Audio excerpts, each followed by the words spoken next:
if you want to know what the fuck is going on with the NHS, there is only one person you can possibly go to, Dr. Phil Hammond.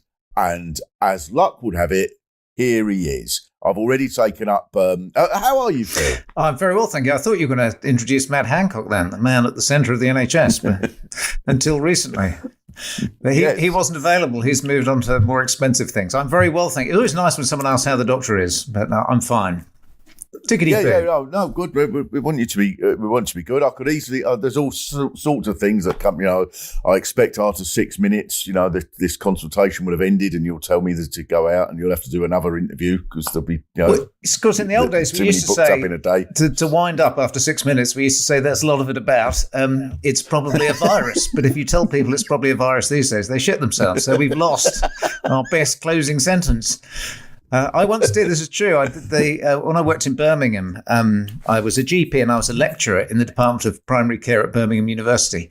And they had this computer that analysed all your consultations, and it came up with the most common word that a particular, or phrase that a particular doctor would use when they were consulting. And mine as a GP was, I'm not entirely sure what the diagnosis is, but I'm fairly certain it's nothing too serious, which is basically encapsulates the whole of general practice. And then occasionally people come back and you realise it is slightly more serious than you thought. But a lot of it is reassurance.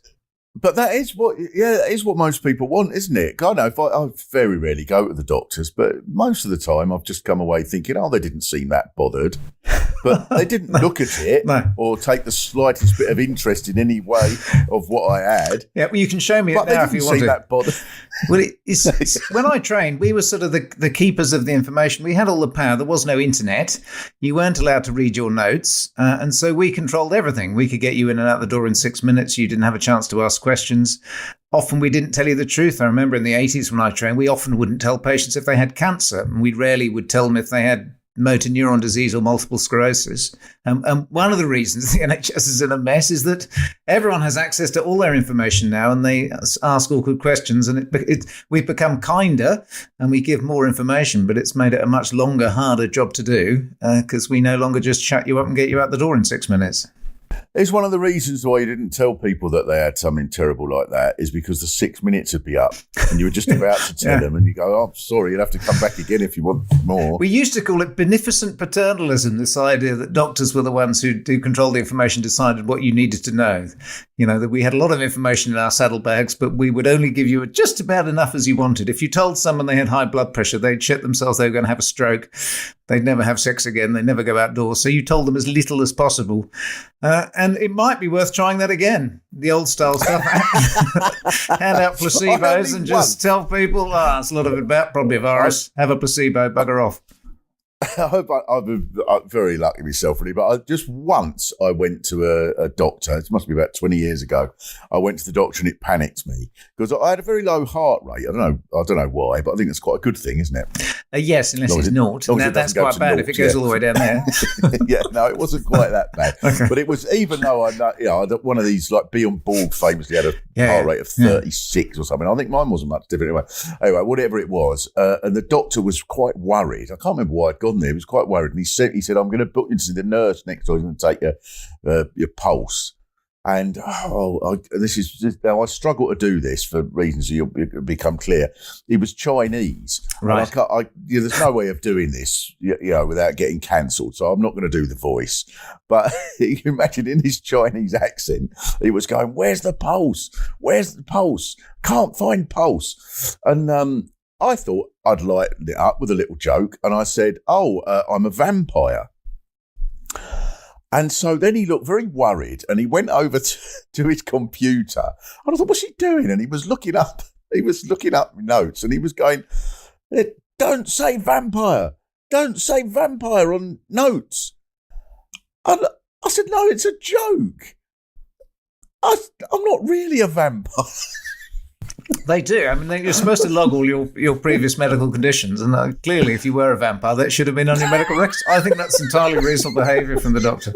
I think But yeah.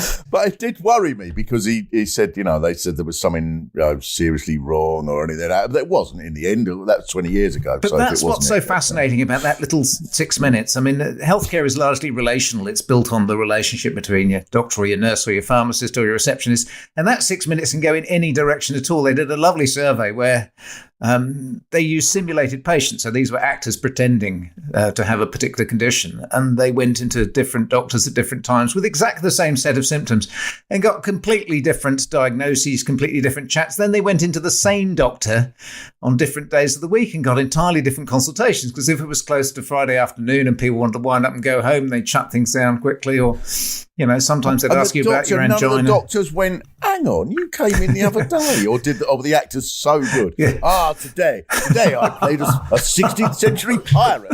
I completely fooled the doctor. He said, it's not the wooden legs, there's a lot of it about, it's just virus. It's worth trying with a set of wigs or something, hair pieces. You should try it. Just go in with that same, I've got a very low pulse and I'm a vampire, to 6 different doctors, and you'll get 6 very different solutions. Oh, Jesus. It's probably best we shut the NHS down. Is that what the conclusion so far? No, I think the trouble with the NHS, as you'll remember, being slightly on the left of politics, is that we all, for every day of the week, we have to claim the NHS is in crisis ever since it was born. And that's a slightly political thing. But then it becomes a bit like hitting a watermelon with a sledgehammer. We forget the good that it's done. So when, Nye Bevan founded the NHS with Beveridge's support, half of us died before the age of 65, and now perhaps 1 in 3 people will live to 100. The person who lives to 150 may already have been born. It's probably not you, Mark, but it's, we are living longer and longer with diseases that previously would have killed us, and we've got much better at treating them. So partly the NHS is in crisis because it's a victim of its own success. But that's not to say it couldn't and shouldn't be better. I think you can celebrate its achievements without being, you need to be a critical friend at times, I think.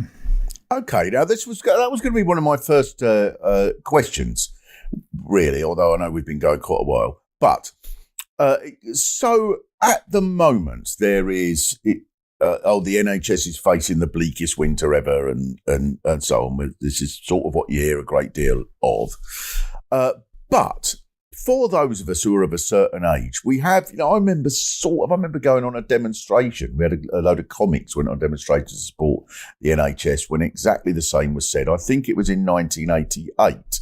So is this situation at the moment qualitatively different? Is it significantly worse than when we claimed that these crises were taking place in previous years? I think it is worse. And the 2 reasons it's probably worse. One is the pandemic has had a huge effect. So not only did the pandemic cause huge stress to the system, we sadly lost perhaps up to 1,000 health and care workers from COVID themselves, and then huge amount of post-traumatic stress, et cetera, et cetera. But the whole process of the pandemic, the lockdowns and everything else that went in it, dramatically widened health inequalities, made people's mental health worse. And we know there are very strong links between mental ill health and physical ill health. So if you're severely mentally ill, you're far more likely to get a physical illness. And that's probably what's going to kill you faster than your mental illness. So this rapid deterioration in public health on top of an already struggling health service. We had waiting lists of over 4 million going into the pandemic. So it's not particularly surprising they're over 7 million now. We had record staff shortages going into the pandemic, not just in the NHS, but in social care. So the 2 systems are inextricably linked. And if social care is falling to pieces, you can't discharge your patients. So that's one issue, is that we had 10 years of austerity. We didn't really plan for capacity to be able to cope with a pandemic, or in the sort of the normal day-to-day working in the NHS. We don't have sufficient capacity. So even if we train the staff, we don't have the beds. Then we had the pandemic, and without getting too Brexity, I don't think Brexit helped, because we had a lot of excellent European health workers and care workers who'd come over here, and it's now much less attractive for them to do so. And we're struggling to recruit from other countries. And there's an ethical argument as to whether we should be anyway. Is it fair to take doctors and nurses and care workers from countries that may need them more than we do? All number of reasons, I think, has made it even worse. And I think the decade of austerity has meant, in real terms, nurses, ambulance drivers, consultants, junior doctors' pay is less.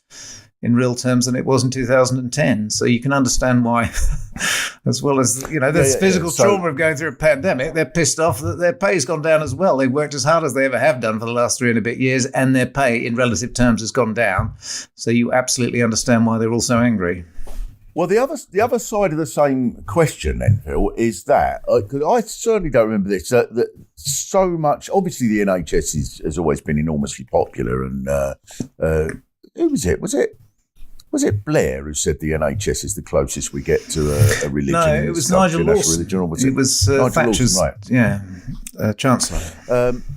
But before, if nurses had gone on strike, there would have been at best a sort of split in the population.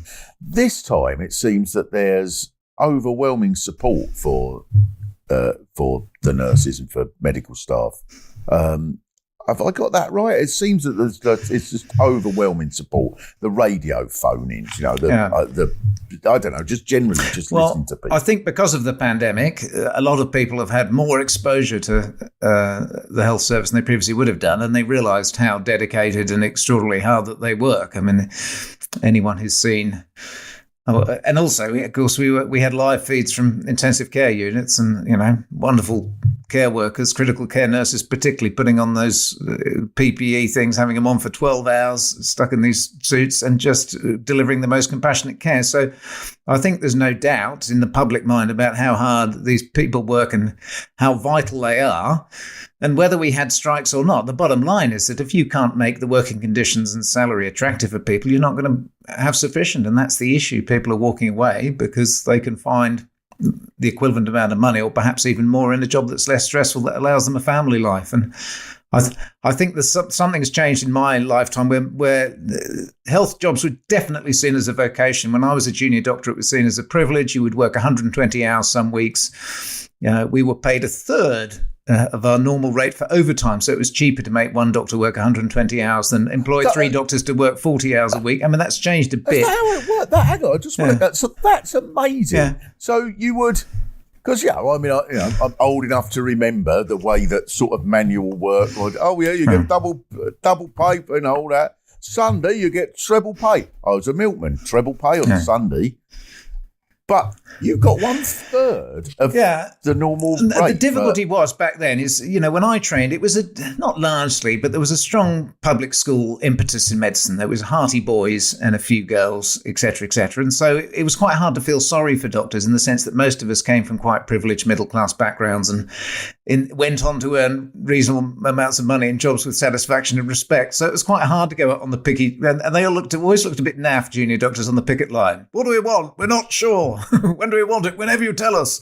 You look at Piers and Crispin and Toby, and they all looked a bit, it wasn't really up the workers. I've always liked them sort of. I've always liked that sort of industrial action, though. Like when actors, I remember sort of when in the 1979, the National Film Theatre went out strike, and there they all were, and of course we all did little jokes. What do we want? Projects, lovey, and all that. Well, and, But I think what's changed, and is for the better, is that we draw medical graduates from a far broader pool. Not only do we have far more women now, we recruit far more students from state school. And so we're getting a far more realistic pool of doctors, but they're, a bit more politically wise and a bit bolshier. I think they're more compassionate. I think more women in medicine has made us a kinder profession. We are more empathic, but actually they're quite assertive now and bolshy, and they work to their contract. So in the old days, it was, it's a vocation and you'll work an extra weekend and we might give you a bit of buttered toast at the end of it if you're good. And you thought, even along the line, you'd get a merit award or something. Now people are saying, look, this is my contract. I'm working to contract. I'm not doing extra shifts. You wanted me to do that. You pay me. This is my clocking off time. I've already done half an hour unpaid. I'm going home now. And fair play to them, because for years we've just allowed ourselves to be overworked, as have GPs, who are often forgotten in this equation. And now they're getting a bit bolshy and saying, going to work to our contract. And that'll cause even more shortages because we're not doing the extra for nothing anymore. Even so, I mean, that is, in a sense, that sort of does illustrate exactly the problem, that the lots of people in the NHS can cause absolute havoc by working to their contract. Yeah. From now on, what I'm going to do is I'm going to do exactly what we have agreed between us that I will do. How dare you only do what you have agreed to do? When you have agreed to do 60 hours, you should have do another 40 on top of that. It's unbelievable. I mean, that's sort of, there's no... I don't know, even the worst treated people, the miners in the 1920s or something, weren't expected to then do another 10 hours for 3 hours pay. Yeah, it is different. And the other thing is there's obviously huge wage disparity in the NHS. So although consultants' pay relatively has really dipped since 2010, those who choose can earn healthy sums of money in the private sector, whereas your average nurse isn't able to do that. And there are some nurses who can't even afford their monthly union fees. So they don't belong to a union because they can't afford 10, 12, 14 quid a month to belong. So there's a huge scale within the NHS of very lowly paid workers and people who are serving two masters working in the NHS and working in the private sector. And that makes it even more complicated. That has become significantly more the case since the austerity years. Who would have thought that a policy known as austerity would have resulted in austerity? Yeah. Yes, and that shows how confident they were in a way, doesn't it? Back 12 years ago, that they could call it that and be proud of it. Yes, and now, of course, they're having to say, "Oh no, I don't think this." I think it's completely ridiculous to suggest that any of the current austerity is due to the policy we called austerity. It is interesting because what's clearly in austerity with less money for public services, public health is going to suffer. But the biggest link between austerity and health is called out by people like Sir Michael Marmot for years. It's the link between social deprivation and ill health. So there's a great professor of psychiatry called Lewis Appleby who says politicians kill far more people than doctors. So whenever there's a recession, there are far more suicides, particularly amongst men. And that's not just in the UK, that's in many countries. So every time you enact austerity and you cause widening health inequalities, profoundly affects people's mental and physical health, irrespective of the effect that it has on the NHS. So the poorer people are, the more likely they are to die young, to suffer severe mental illness. We used to call it, and in tough areas, they call it shit life syndrome.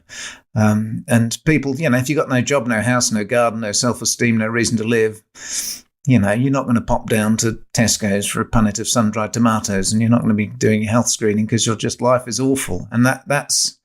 I think the diseases of despair, particularly coming out of the pandemic, where people just think, Christ, what's the point anymore, have put extra pressure on the NHS, because it's almost like the final common pathway. Because it's free at the front door, we pay a lot in taxes, but it's free at the point of access. Everything in life can be funneled through the NHS. So at the extreme end, we over-medicalise life. Because people have access to the internet now, they can self-diagnose and self-label. They can attribute themselves a label, and they can demand that an expert sorts it out, and you can go to the doctor about any condition you want to. Whereas perhaps in the old days, people who'd lived through a few world wars were a bit more resilient and would sort their own shit out first before they'd trouble the doctor. So I think there are all sorts of complex things. But of all the things, that 10-year run of austerity ending with a pandemic has absolutely crippled the NHS at the moment. And I think it is going to take, I don't think it'll suddenly disappear, but we're going to go back to those days when I trained, where you had 2-year waiting lists and people would die on the waiting list. They'd die waiting for an ambulance. That's going to become commonplace again. Whereas that little brief period under Blair, although I didn't agree with the PFI and I didn't agree with some of the outsourcing, there was a time when they had good economic conditions. And people of my age will say that was the time when the NHS functioned best. It had more resources over a sustained period, and we were actually getting people seen within 2 weeks and operating on them. And that will be seen probably as the golden era of the NHS. I bet there is a book somewhere that says, if you're a self-help book that goes, if you're feeling depressed and run down and a little bit suicidal, why not pop down to the shop and get a punnet of sun-dried tomatoes? I bet there.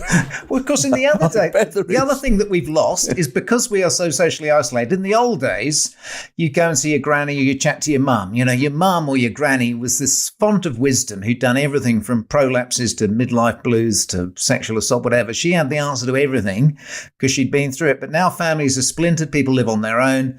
There's less social connection. They don't have that first port of call. I said we should have midlife mums staffing the NHS. That'd be like your first port of call. And they would tell you everything about contraception and ring pessaries and mental health issues because they'd been through it all. I don't think my mum would be great for that. Yeah, just stick them at the front door and say, if you can get past the midlife mum, and then maybe have a dog to cuddle, so give them a bit of pet therapy. And then only once they've got through those two barriers. What's the trouble, dear? Yeah. Oh, I don't know. Leg is just not working. Oh, dear. And where are you from? Well, I'm from up. What's the weather been like there?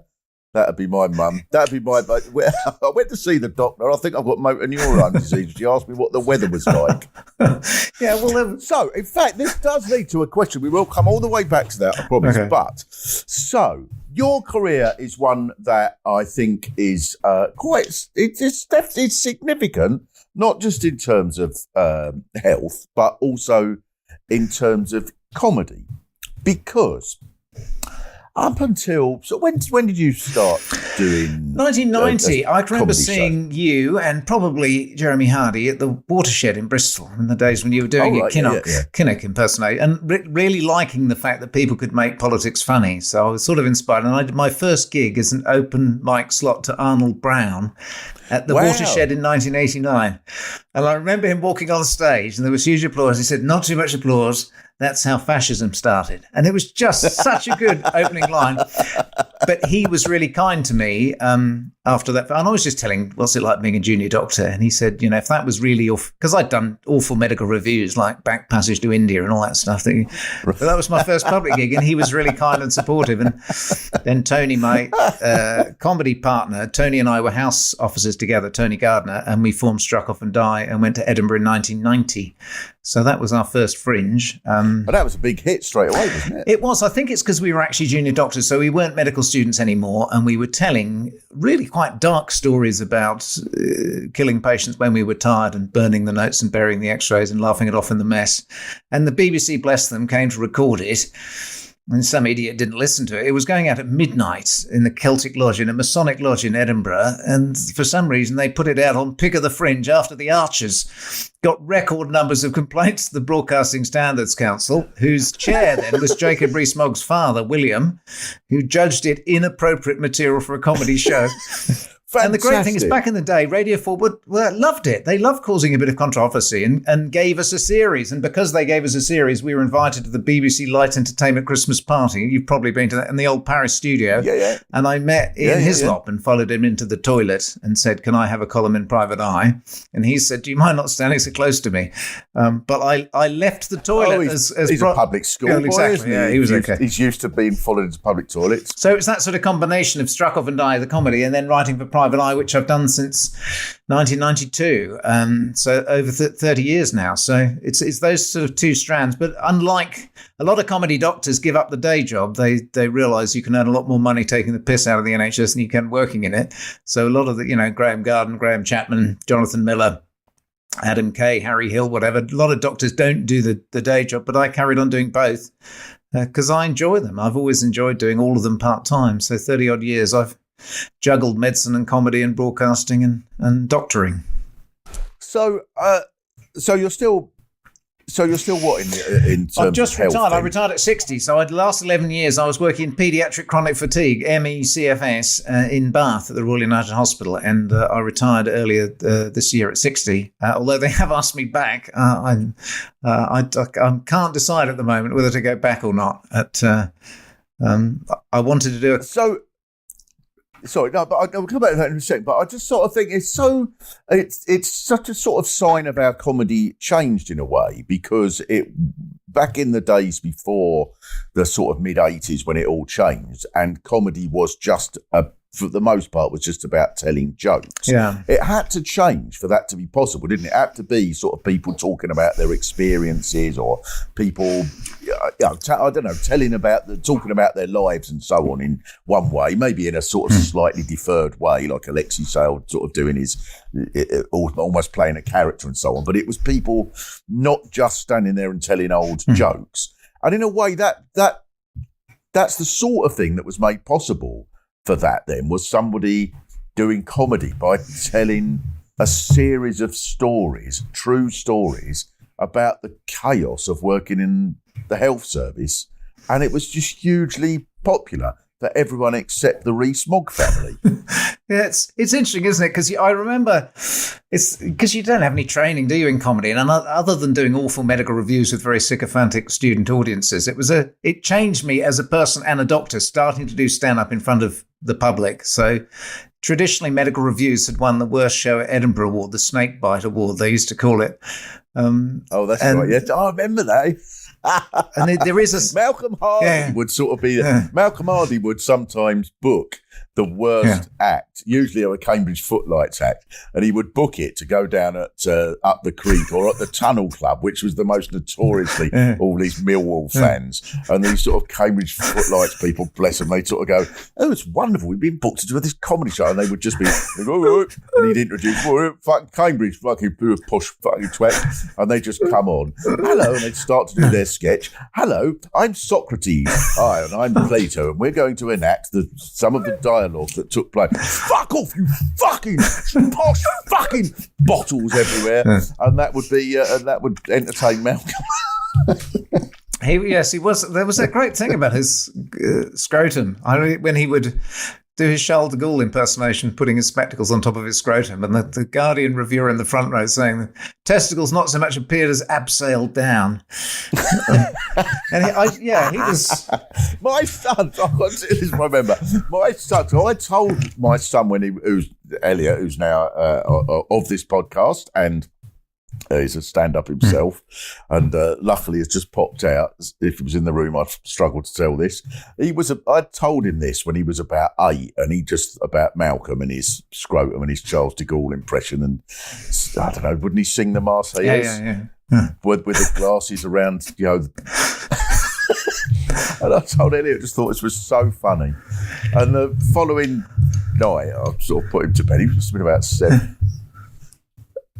And then about 5 minutes later, he came downstairs completely naked, having found a pair of glasses, put them in the appropriate position, saluted and sang. I'm probably quite impressed if he sang the actual first line of the Marseillaise. Well, it's lucky you didn't. From de la Patrie. You could have, and said, "Is that what it was like?" That I was very proud. You could have told him the story of Chris Lynham putting a firecracker up his arse to Ethel Merman's "There's no business like show business." That would have. He's still doing it apparently. I did Bath Comedy Club as a warm up to Edinburgh. A doctor, would you advise no, that? I wouldn't. A firecracker up the arse? We see that fills up Casualty every third Wednesday. There's people. He's still doing it. On stage, still putting the firecracker up his arse to Ethel. Do you think it must go wrong? Yeah. So for people who don't know, Chris Lynham we pretty much explained it. He finishes. It's a big. Yes, it's a big finale. Big finale. There's no business like show, and he's completely naked with a sort of like a Roman candle type thing, isn't it? Yeah. Up his arse, and out come all the. It's very pretty, and I would imagine that once every 2 or 3 months he's back at the GP and they go, "Yes, what seems to be the trouble? Is it the candle? I really must strongly advise, with the firework, especially after a certain age, muscles tend to relax and is it not time to sort of maybe think of something else? Can you do impersonations of barnyard animals, something like that?" Oh, sorry, carry on. Oh, that's very unknown doctory. Caller. Yes,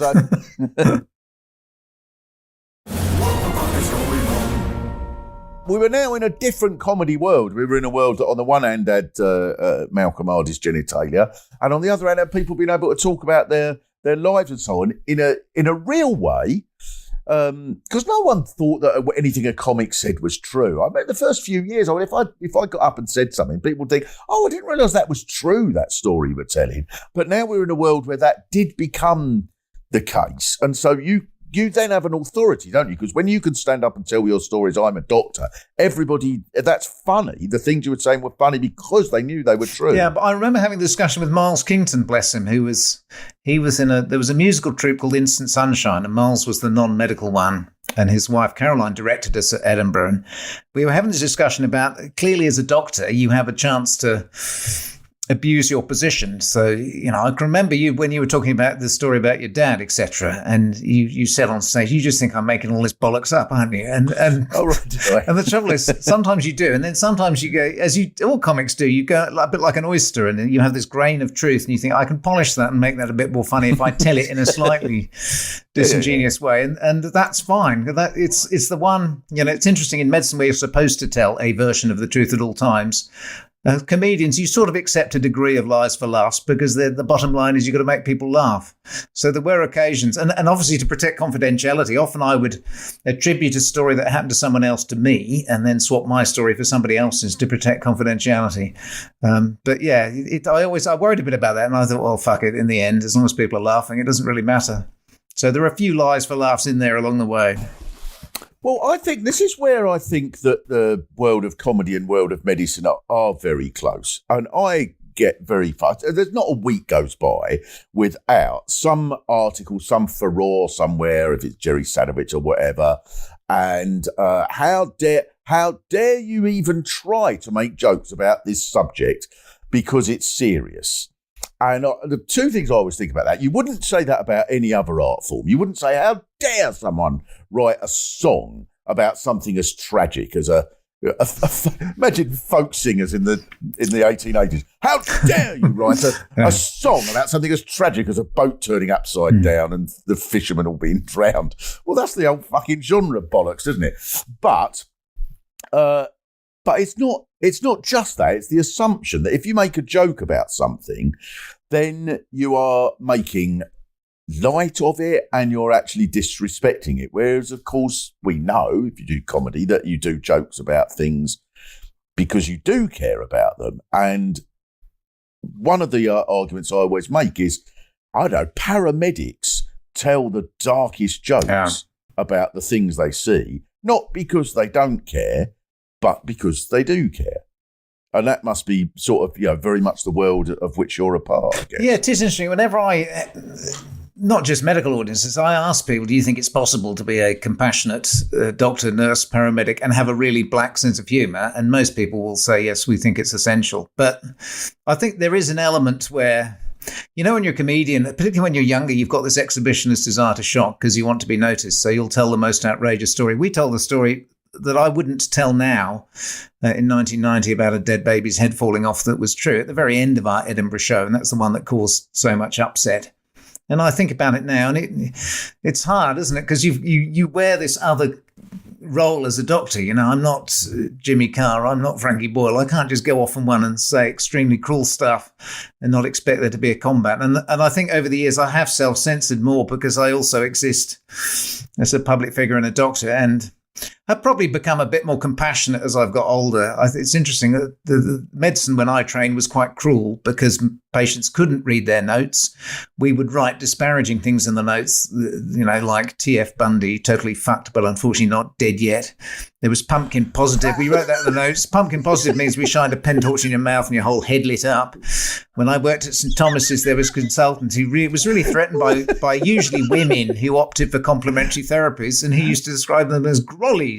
And grollies was guardian readers of limited intelligence in ethnic skirts. That's almost all of medical bigotry. And it was like this little boys thing. You'd make these little private jokes. You can't do it now. It's not so funny when it's read out in court because people have access to their notes. So we used to have this thing, and now it's almost driven underground.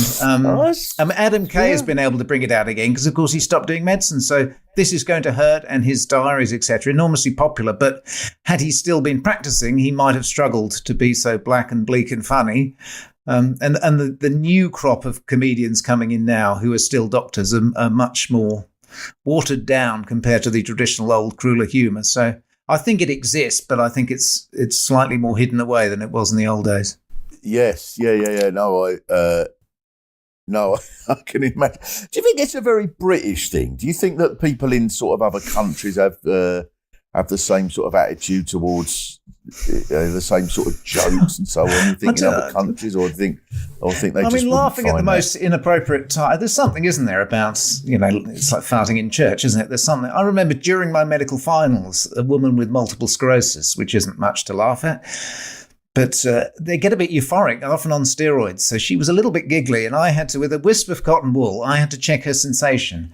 I said, close your eyes, and if you can feel this little wisp of cotton wool, I'm going to put on your thigh. I'm going to say yes or no. And I tickled her thigh with the cotton wool, and she let loose the most enormous fart in my medical finals. And I didn't know what to do, so I said, was that a yes or a no? She laughed even more loudly. I started laughing, and my consultant, bless him, completely stony face, didn't laugh at all. And my reference from St. Thomas's said, this student refuses to take medicine seriously. He does not deserve a St. Thomas's house job, which I thought was a bit harsh. But I was always laughing, even close to death, you can laugh with patients. There's always stuff. You can include them in the joke, and you can laugh at them privately behind their backs. And I think both of them are probably quite important coping mechanisms. The aforementioned Jeremy Hardy, when he was probably about 4, 5, 6 weeks from the end. And I went to the hospital with him a number of times. And once, it wasn't with me, actually, Jack D went to the hospital with him and was sort of pushing him around. And they went in to see the sort of consultant. And Jeremy knew he was really, really in the sort of in his last few weeks. And he said to the consultant, "I brought someone with me. He's a trainee. He's a trainee cancer patient. He's training for when he's going to have it." I mean, that is so. That's clever. That's really clever, isn't it? Yeah. But would you tell him that he shouldn't make that joke? That'd be absurd. It's people do. My mate Mike, his dad died recently and was quite ill, getting close towards the end, and Mike was finding it really difficult to go and see him, and he pops in to see him at the hospice, and his dad said, "Mike, the doctor said I've only got 2 weeks left, so I've chosen a week in July and a week in February." It was just a stupid old musical joke. But to be able to say that while you're actually 2 weeks away from death is clever, I think. That makes it... Yeah, that makes it a better joke. Because that's one of the reasons why I changed my mind about Bob Monkhouse in his last months. I'd sort of met up with him a couple of times. I was doing the lectures at the time at Television Centre, and he came over and he chatted. And he said, "I'm doing a little show, and would you like to come?" And I went along to it, and he was actually we gave him a little part in one of the lectures in the programme about Charles Darwin, would you believe?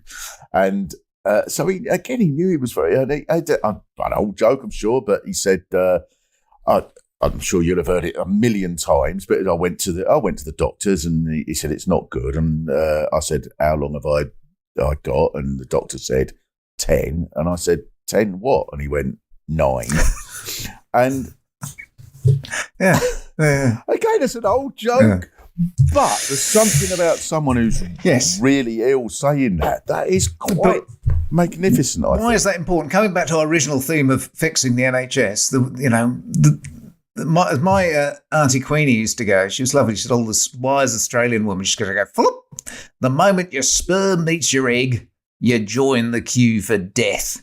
And she didn't do it in a grim way. It was this idea that we all know that we're going to die. We are the one species, humans, apart from animals lining up in an abattoir. We're the one species who knows our fate long in advance. So given that we know that we're all going to die, what should healthcare society be delivering? We should all have a relatively decent life, whatever, tinged with a bit of indecency, and a decent death, and not screw things up for future generations. So, but the bit I'd start... Well, that's what your auntie was getting at. Is that we are all going to die, so that's the bit of it that we should plan for. So we should say everybody deserves a decent death.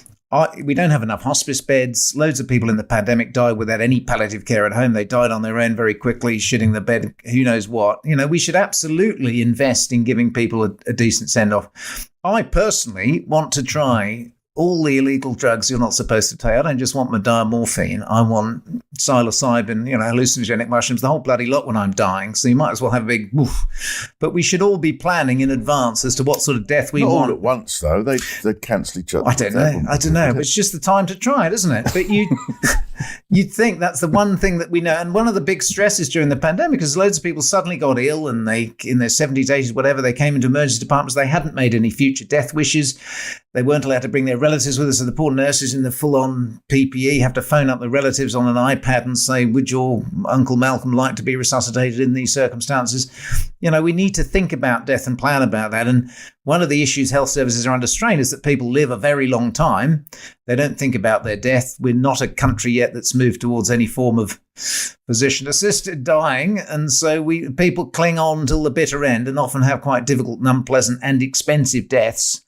But to go the other way and have, say, physician-assisted dying, you need the resources, you need more relational healthcare where you can really get to know someone and understand what they want. So that's one aspect of it. People need a decent death. The other thing we need to do to save the NHS is the other bookend of life, the start of life. The moment your sperm meets your egg is often where your health is defined. So really good antenatal care, really good midwifery care.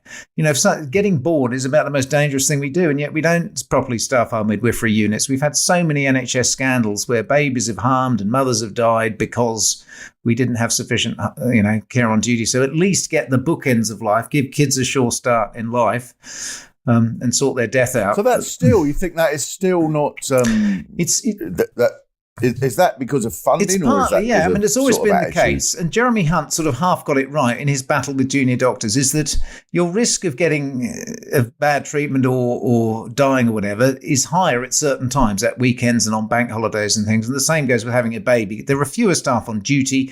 If the registrar is delivering twins and your baby has a prolapsed cord and there's a young doctor on, as in this is going to hurt, who hasn't done it before, the chances of it not turning out well are much higher. Whereas if you happen, in the middle of the day when the consultants and staff are all around. So they've tried to have consultant-led care and they've tried to spread the staff more thinly over 7 days, but we still don't have enough. And that goes for just about anything. That's just a fact of life. So it is pretty scary. And these things are potentially sortable, but they cost money.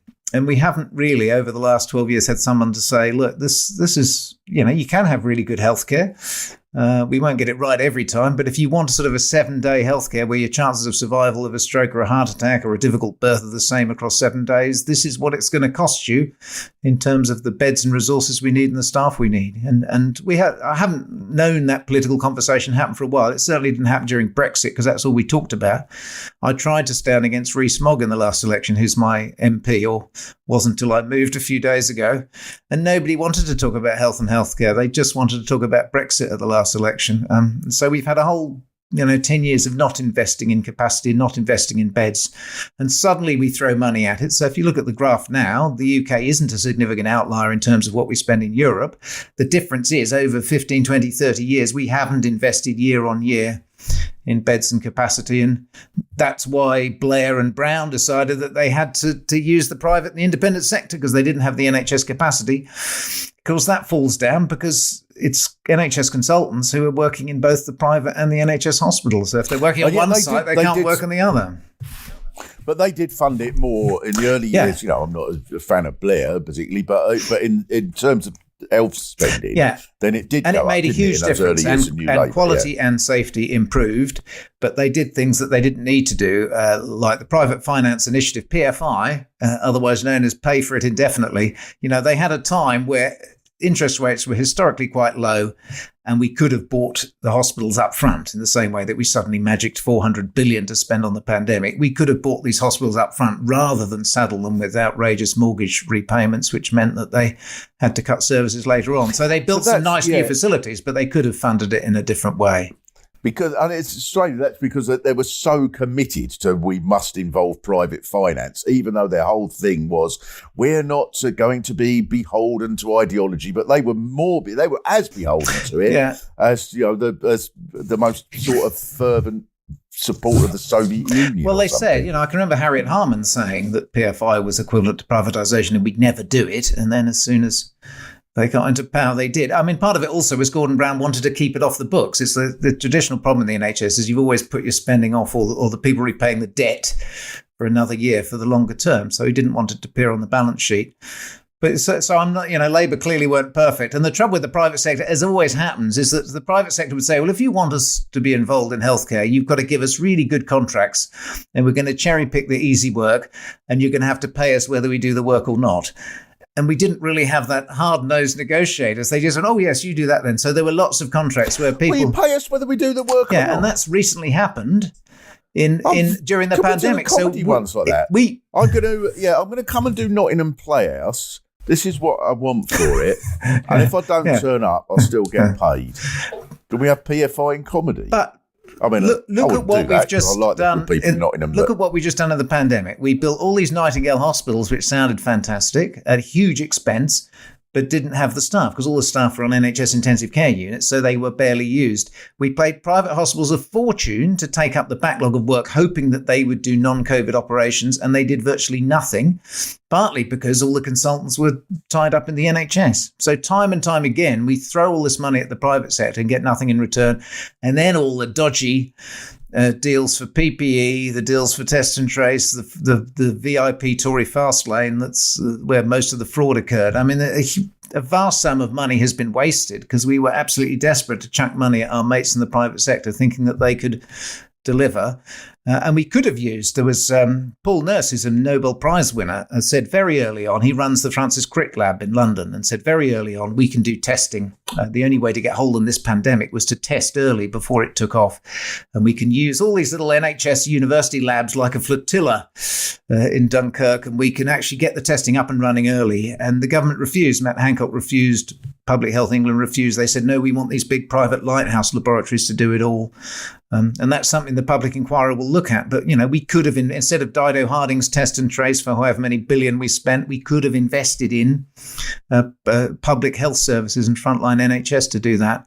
So time and time again, there's this idea that outsourcing makes it better. Ian Hislop, I remember saying to me, give me 10 examples or one example where outsourcing has actually made things better. You might outsource the water cooler, but if you outsource vital services, it never makes it better because people just take their contract and piss off again when the money runs out. You don't invest in building the service for the future. The point of it is to make a profit, isn't it? So no, that's the whole raison d'etre. So you're saying this now has somebody. If somebody makes a profit out of it, then it's going to be more efficient. But of course, the first thing they're thinking about is they've got to make a profit. It seems so utterly fucking obvious this.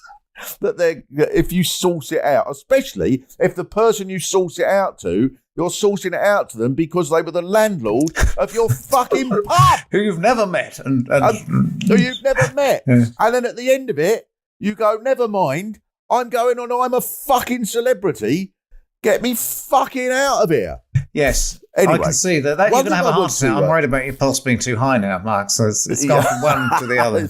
It's gone up to 27. But that whole thing is extraordinary. I remember doing Have I Got News for You with Boris Johnson while he was wanting to be London Mayor a few times. And you sit there and you go, we're really going to nail him. We'll destroy him, etc. And of course, it does the exact opposite. That launched his career, as I'm a Celebrity will do with Hancock. He'll have his own shopping channel or something, and buttock fondling channel, and we won't be able to do anything about it. He'll cream it in. I fear that. Now, one thing I want to ask you about is that I think is very sort of much, especially if you're with your private eye connections.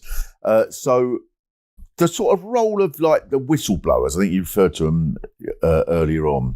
So these people who sort of let know whatever's gone wrong in the NHS, they're pretty vital, aren't they? In all walks of life, actually, in the private and public sector, a key safety mechanism is allowing frontline workers, and also in the NHS, carers and relatives. They're often, the patients themselves are often the first thing to spot things going wrong. Listening to people who are on the front line and addressing their safety concerns is vital, and actually is now made a professional duty in the NHS. So I sort of kicked it all off partly when I started writing for Private Eye in 1992, and initially wrote about junior doctors' working conditions. And then Tony, my comedy partner, was working at the Bristol Royal Infirmary with a nurse called Maggie Bolson, whose husband Steve was a paediatric anaesthetist, and was telling anyone who'd listened that far too many babies were dying or suffering from brain damage after complex heart surgery in Bristol. And would I like to write about it in Private Eye? And it was a huge departure for me. This is really turning all the guns on your profession. So what you're saying is, everybody knows about this. The Royal College of Surgeons know, the Society of Cardiothoracic Surgeons, Department of Health, everybody knows apart from the parents. This is a story that demonstrates doctors can't be trusted to regulate themselves in secret, and people need to know.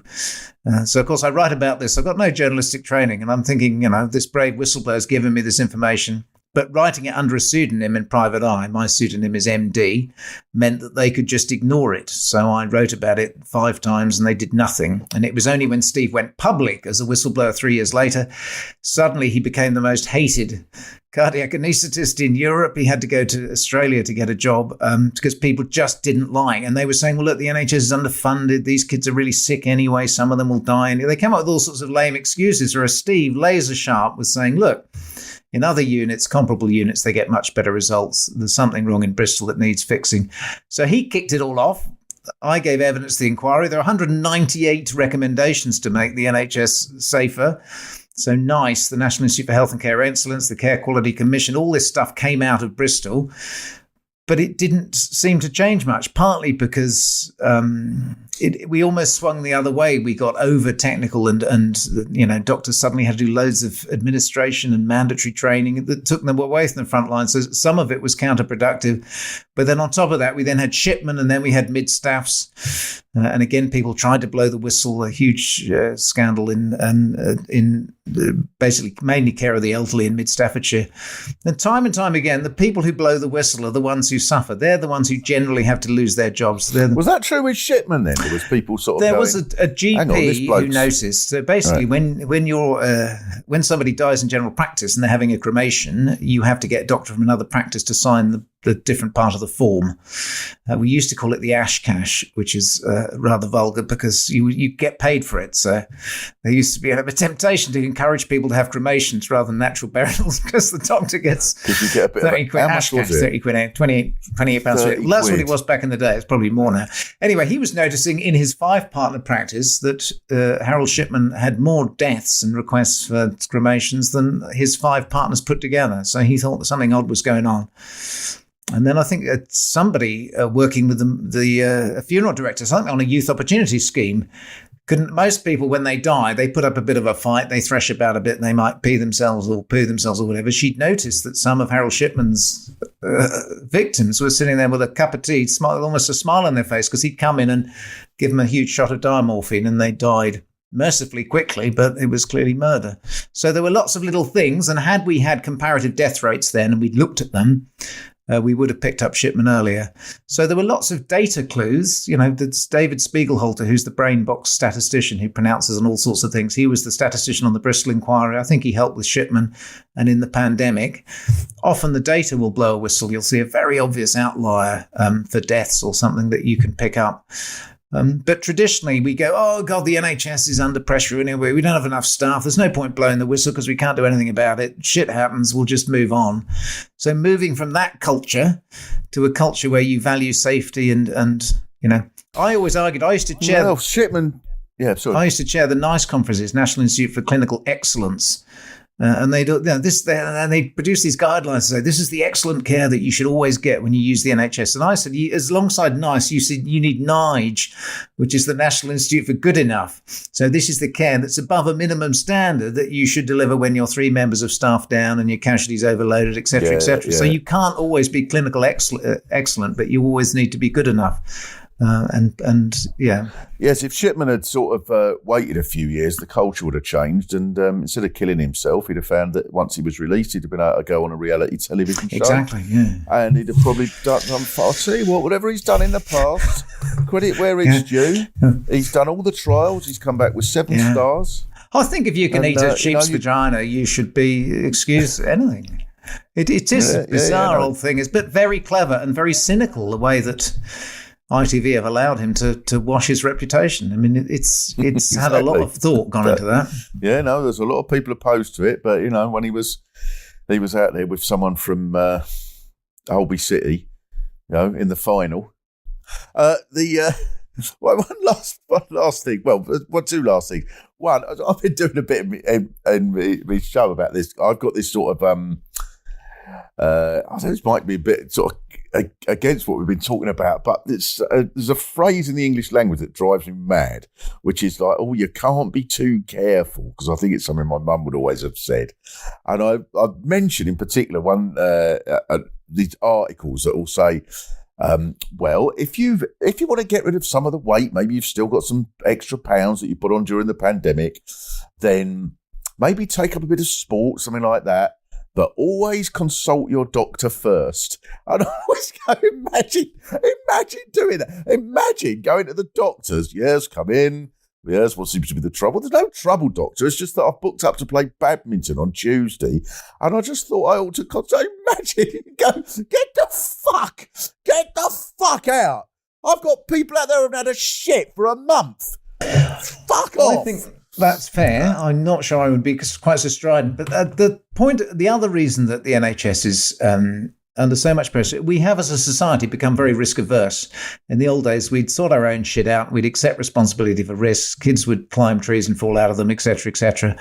And now we're so worried about being sued and defensive. People come up with this, you need the hallmark of healthcare is, yes, we need decent health services, but we need people to accept as much personal responsibility as they reasonably can for their own health. And, that means trying to source reasonably nutritious food if you can, taking a bit of exercise, etc., but also accepting a certain amount of risk. I mean, life without risk is incredibly dull. You have to take some risks. You have to teach your kids to take some risks. And occasionally you will come a cropper. But you're right. You can't medicalise every aspect of your life and take it down to the doctor. I mean, in the old days, we used to have jokes about people to call out the doctor because they had a wasp nest under the eaves. I remember seeing a chap came to see me because he wasn't sure he believed in God anymore. And I said, have you tried the vicar? And he said, yeah, but he's only open from 10 till 12 on a Sunday, and it's rather a long walk. We all had these jokes. But now, thanks to the internet, from the age of 6 upwards, people will attribute themselves a label. They will decide what label they want to be, and there's a huge number of different labels you can choose from, but they won't then sort it out themselves. They'll expect an expert to sort it out, and that's, fueling the demand. People have a lot of information now, and they're saying, gosh, maybe I have got this condition, maybe I could be this or that or whatever. I could talk to you for many, many hours. I'm sure you've got other things to do, especially if you've just moved. And also there's loads of other questions that I've got, I'm sure lots of other people have got, along the lines of, I've got this little thing. This is one of the only other times I went to the doctors. I found a little lump and I thought, that's it. This is how it starts. I'm done for. In 6 months' time, there'll be an article going, he found this little lump and now there he is, crawling around, having chemo and whatever. That's it. I'm done for. And I had a few shows to do, and then I thought, right, I'll book up to see the doctor when I get back. So I made an appointment, and when I didn't even touch the lump, I thought it's got. And then a few days later, when it got to the time of the doctor's appointment, the lump had just gone. It had just gone. It must have been. And maybe it was in my head. I don't know, man. I imagined it, dreamt it. I don't know. I don't know what it was. Whatever. It was just something. It was just gone. An M&M stuck to one of your hairs or something. It could have been an M&M. I thought, I'm not wasting a doctor's appointment. So I went in and this woman went, well, I said, what is it? I said, well, I had a little bit of lump and it's gone. And she said, well, it's gone then, isn't it? And I said, I know, but I just thought I ought to come anyway. And she went, what? For a lump that's gone? I did feel a bit stupid. Like, I've come in because about 8 years ago I had a cold. I did feel a bit like that. But the one final question I want to ask you, Phil. So you've done so many books and shows and radio and television and so on. What are the things that we should look out for that are coming up soon? Should we survive? What I'm doing? Oh, well, because I'm moving house, I toured a show. I did Edinburgh and I've done a few gigs about the pandemic. So I did Dr. Phil's COVID inquiry, which I might, when the public inquiry takes off, I might take on the road. And I did a show about my career when I retired called How I Ruined Medicine. But I'm currently trying to turn that into a biography, not to sell 1 million like Adam Kay, but just to reflect on how medicine has changed over the last 40 odd years. So those will come at some stage, but I've reached a stage where I don't rush through things now. I try to slow down and take things easily. So I've been pretending to write a memoir for about 20 years now, but I think now is the time. It'll either be called How I Ruined Medicine. It might be called The Art of Living When You Know You're Going to Die.